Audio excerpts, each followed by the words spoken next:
Hello বন্ধুরা, welcome back to my channel. আমার পেজে আপনাদের সকলকে স্বাগতম। আমার ভিডিওতে লাইক কমেন্ট কমেই যাচ্ছে, সেজন্য আপনাদের কাছে বারবার রিকোয়েস্ট করছি ভিডিওতে লাইক কমেন্ট করুন, শেয়ারও করুন। যাই হোক বন্ধুরা, আমি একটা রেসিপি নিয়ে আপনাদের কাছে চলে এলাম। এটা যদিও বা নতুন নয়, সবারই পরিচিত এবং সবারই খেয়ে দেখা রেসিপি। সেটা হলো মিক্সড রাইস বা মিক্সড ফ্রায়েড রাইস।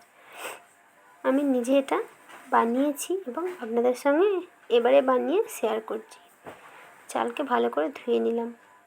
তারপর যে গোটা গরম মশলা তেল দিয়ে হাঁড়িতে জল ফুটতে দিয়েছিলাম, তার মধ্যে চাল দিয়ে ঢেকে দিলাম। প্রায় রাইসের চালের মতো, নর্মাল রাইসের চালের মতন চালটা সেদ্ধ হবে। তারপরে পরপর যে সবজিগুলো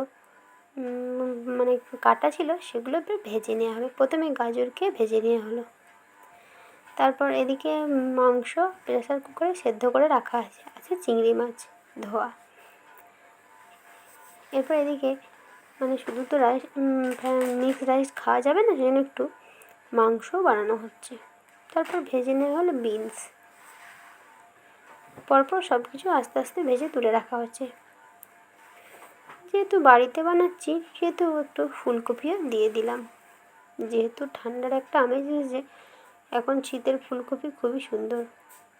তারপর চিংড়ি মাছ ভেজে নিলাম, তারপর মাংসগুলো ভেজে নিলাম।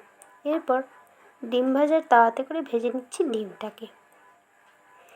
কড়াইয়ে এখন ভাজছি না, কেন তেলটা ডিমের হয়ে গেলে বা পুরো কড়াইটা ডিমের হয়ে গেলে রাইসটা হয়তো কোনোরকম অসুবিধা হতে পারে, সেজন্য ভালোভাবে আগে ডিমটাকে তাওয়ার মধ্যে ভেজে নিচ্ছি।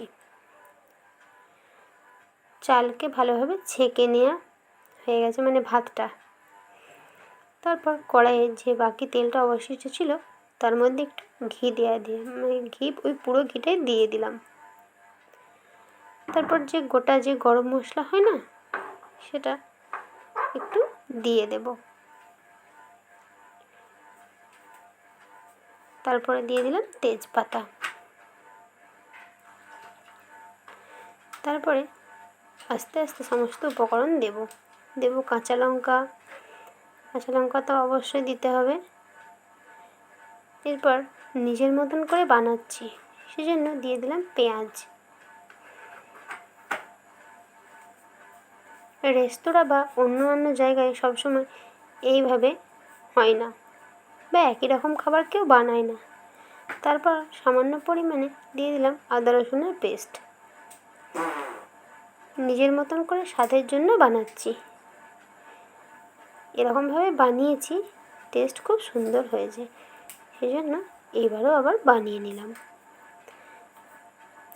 ভালোভাবে ভেজে নেবার পর রাইসটা দিয়ে দিলাম। কেবলমাত্র রাইসটা অনেকক্ষণ ভাজবো, প্রায় 15 মিনিট। তারপর সমস্ত যে সবজি ভাজা, মাছ, মাংস, ডিম, যে সব জিনিসগুলো ভাজা ছিল, নুন দিয়ে দিলাম। তারপরে দিয়ে দিচ্ছি গোলমরিচের গুঁড়ো, এটা মাস্ট।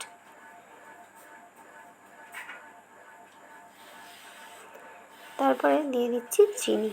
এরপর সমস্তটা ভালোভাবে মিক্সিং করা হবে। রাইসটা যেহেতু আলাদাভাবে 15 মিনিট ভাজা আছে, সেহেতু অসুবিধা হবে না। এরপর দিয়ে দিলাম আবারও গোটা গরম মশলার আধকুটো গুঁড়ো। এরপর দিয়ে দিচ্ছি ধনেপাতা। ব্যাস, আর বিশেষ কিছু দিচ্ছি না। এটাকে একটু ভালোভাবে নাড়ানাড়ি করে খাবার সার্ভ করে দিচ্ছি। বাই বন্ধুরা।